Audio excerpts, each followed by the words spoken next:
Hi, I'm Sydney. I'm Albert. We're in Wickenburg, Arizona, and this is our bus, Pisca. She's a 1991 Bluebird TC 2000, 36 feet.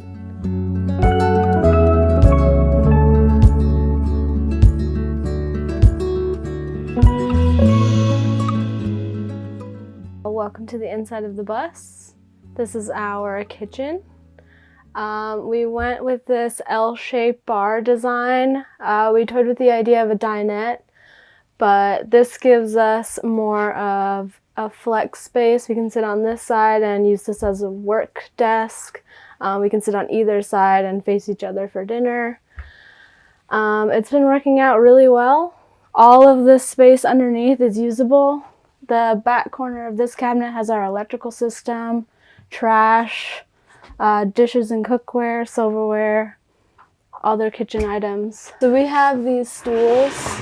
We just have two of these, and they just move around. But these are our only chairs in here right now. We are looking for something like beanbag chairs or something that's like more comfy to sit in the living room instead of always having the bed down. But these work for now. The only thing I would say about the bar is that I wish it hung over a little bit more so you could sit closer to it. But otherwise, I really like this design. It gives us a ton of counter space. We have our appliances out, like the blender, and we have a soda machine. We're thinking about getting an espresso machine, and we have plenty of room for all of that.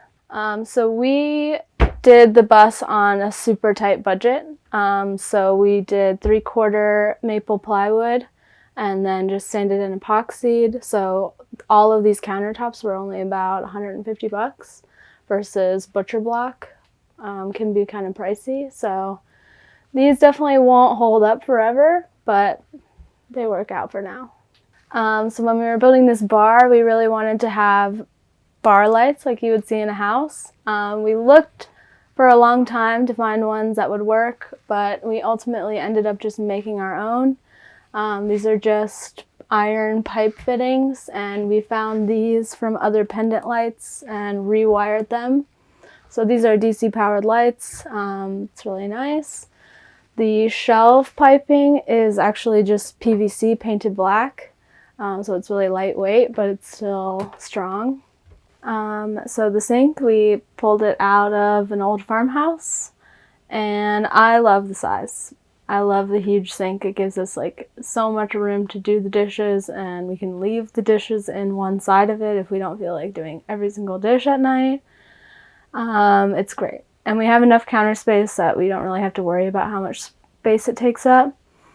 We have this little fold out piece. We're eventually going to put a power strip in here. And then underneath is just cleaning stuff, trash bags, dog food, laundry detergent type things. So the skylights were already here when we bought the bus. The guy before us bought these just bubble covers for them. These were originally the emergency hatches. The one we have in the back actually opens, but this one's just a skylight. We have our max air vent fan. Does a pretty good job ventilating the bus, especially with all the windows. I think it would be nice to have two, but for now we just have the one. And then we have this LED track lighting on both sides. Changes colors. It's pretty nice. We don't have any overhead LEDs, so they're not the brightest, but for us, it's fine.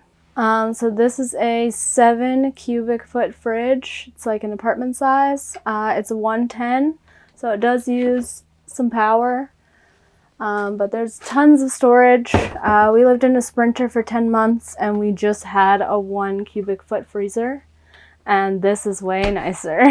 So this is our 4-burner propane stove and oven. We pulled this out of an old 70s RV. It's really nice to have an oven. We made cookies last night. We do most of our prep work over here. These two are kind of just junk drawers right now, and then there's more dry food storage under here. I love our kitchen layout.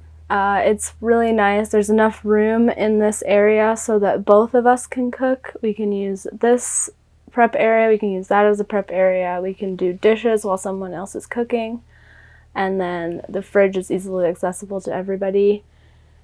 And like I said about the bar, you can sit on either side, or sit on one side, or sit catty corner. It's been great. I really like this kitchen. This is like the best, most functional kitchen I've ever had.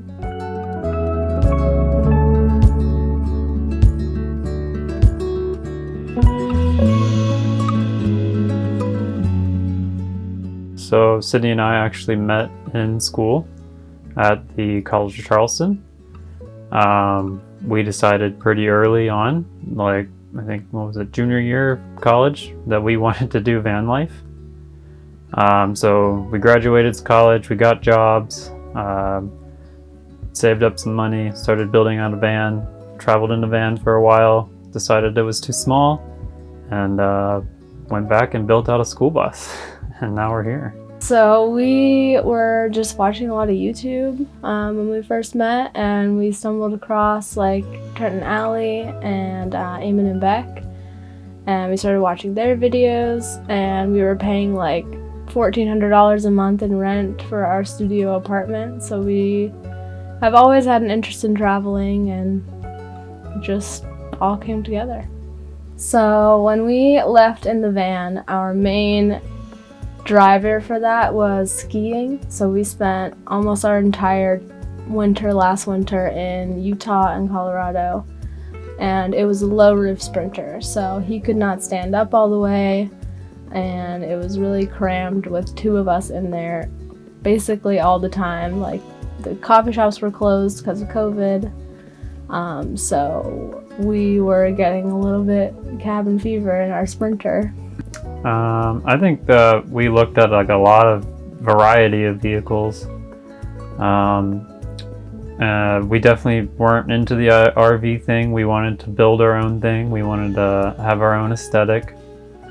And we came into looking at the school bus because it looked like, for us, that it was easier to break down and convert.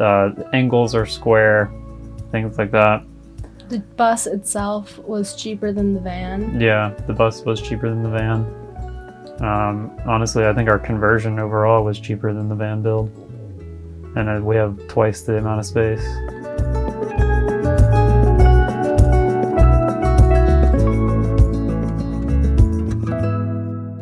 So moving back towards the back of the bus, this is our living room / bedroom.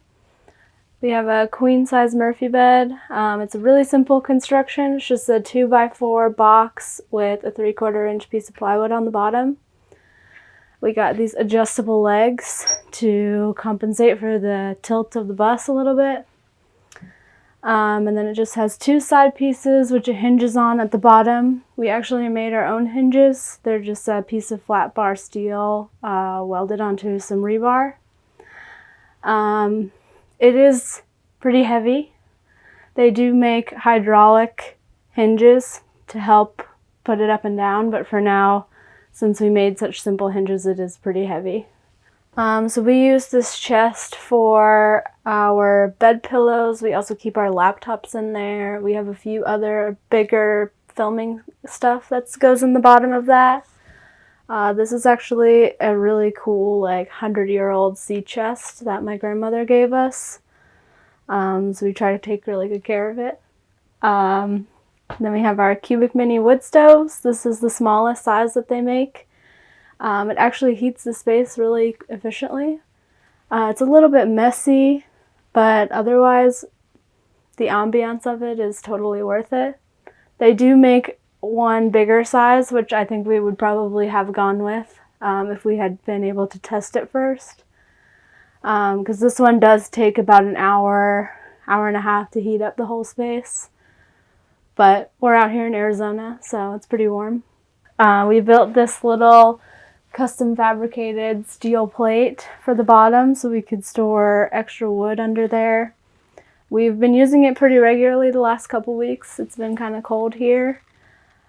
We get about 3 packs of firewood from the gas station every week or so.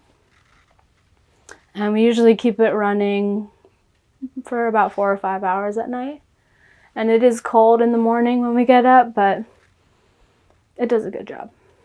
So we added this little floating shelf last minute before we were about to hit the road. This side has all of our camera stuff in there, drones, batteries. And then this side just has personal stuff and candles and books. This shelf, we don't really use it as a table or a workspace because we have so much space on the counter. But you definitely could. It holds up a lot of weight, and it's really just a nice aesthetic piece.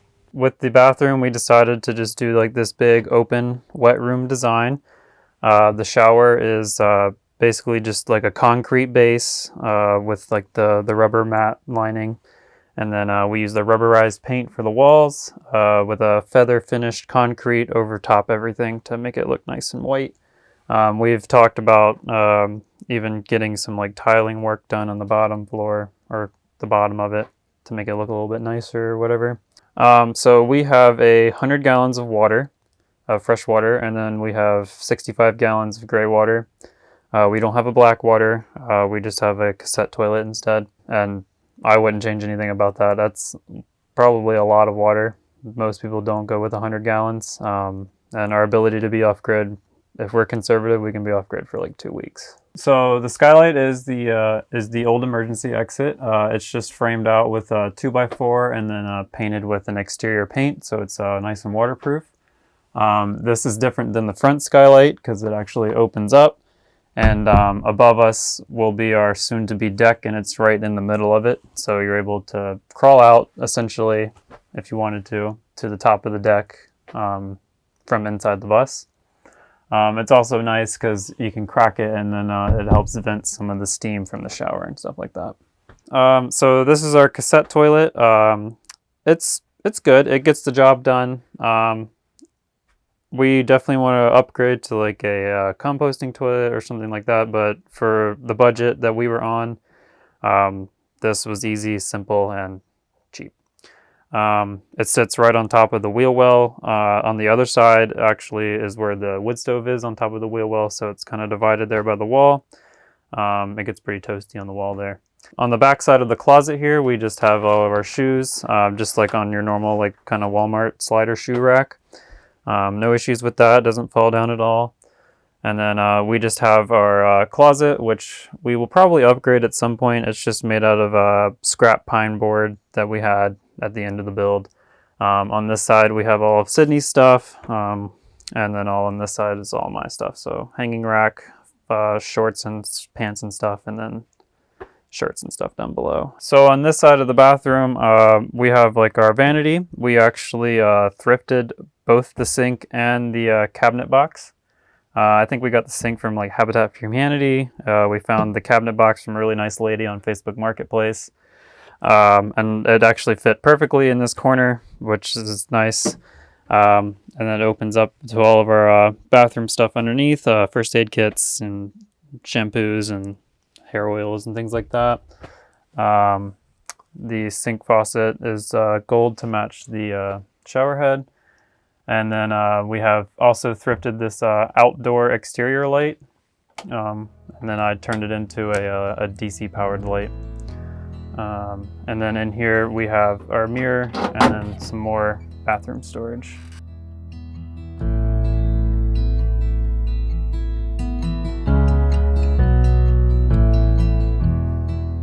So we forced ourselves to stick to the budget because we sold our van and we decided we were only going to spend that money that we got from the van on this. So we went out of our way. It definitely took us longer to find certain things like the stove and the sink that was going to be ideal for us. So you're trading time for money, buying things brand new.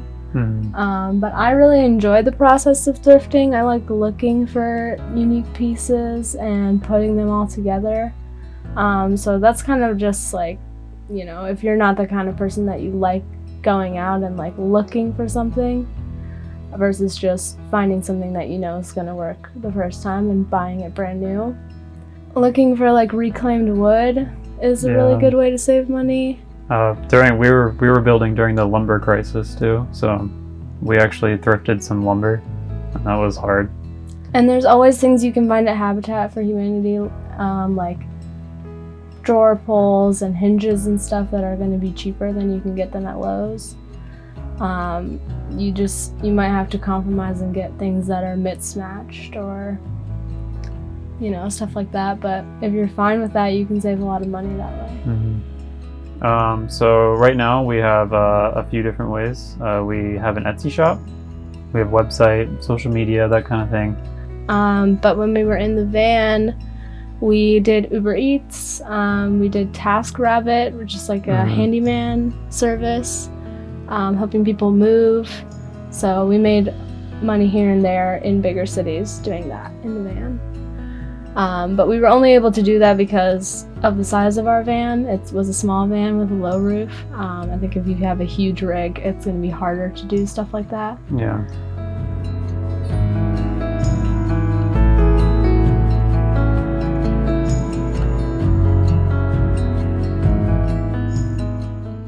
So moving back from the bathroom, this is the garage/workshop space. Back here we store all of our ski gear, rock climbing gear, backpacking gear, all that kind of fun stuff that you don't need all the time, but we have it because it's fun. And then we also have all of our tools here on a pegboard. We have some like wood carving tools, some chisels, screwdrivers, hammers, all your basic needs on the pegboard. And then down below we have like more of our like serious tools, power tools. We have a chainsaw so that we can process wood more easily for the wood stove.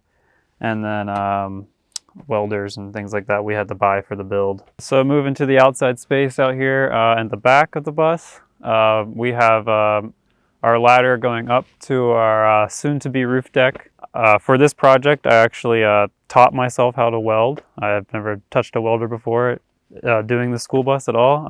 We fabricated the ladder, a lot of the metal pieces inside the bus, a lot of the undercarriage storage, and of course the roof deck that we have up there. We didn't get to putting decking on the bus because of a time-sensitive issue and a budget issue. If you ever bought decking before, you would know that it's not cheap. So down below here, we have our tow hitch. This was added while we were on the road. We decided to pick up our 1991 Jeep Wrangler. The tow hitch actually was a very hard thing to figure out. You can't just like go on the internet and say, hey, I need a tow hitch for a Bluebird bus, and it pops right up. So what I ended up doing was getting an adjustable hitch. I had to do some modification to it a little bit, not much, and it popped right on there. No issues really at all. It's a class 4 hitch, so it can definitely tow the Jeep and any other kind of light car. For us, when we came to the decision that we needed a car, we always decided that we needed like an extra vehicle of some kind. For a while we were looking into motorcycles, like the Honda Trail scooters or something like that. But motorcycles are dangerous. You can't always ride them in the rain. They don't go as far. And then we found this Jeep for a pretty good price, and decided that it wouldn't be that hard to tow a car. And it's really not. You're already driving a 36-foot bus. What's 10 more feet? And honestly, having the car is so much better because you can drive to whatever activity you want to do. You can drive a few hours away, and then you don't have to worry about moving this big bus and having to lock down all your stuff that's inside.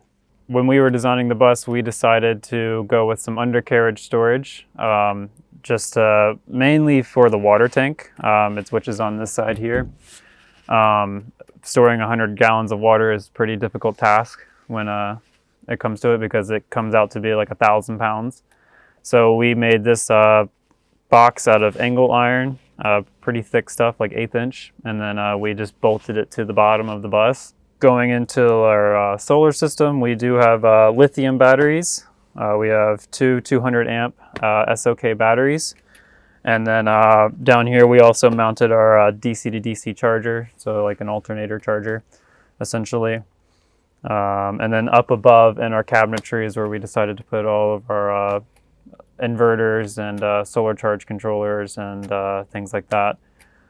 Powering all of this, we do have 1,000 watts of solar on top. Again, with the budget, we actually thrifted the solar panels from a solar company. So they're used. We actually got 4 225s for $50 each, which was a really good deal, and they're in still really good shape.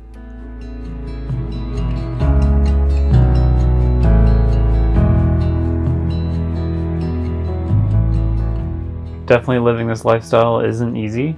There are days where it's really hard. Pipes freeze, lines bust, things got to get fixed. You get lost. Van breaks down. Van breaks down, yeah.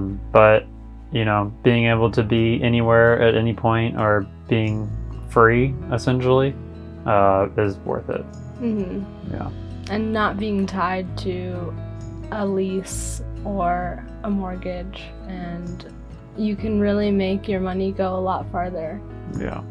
I would say if you're gonna jump in, make sure that your rig is comfortable for you.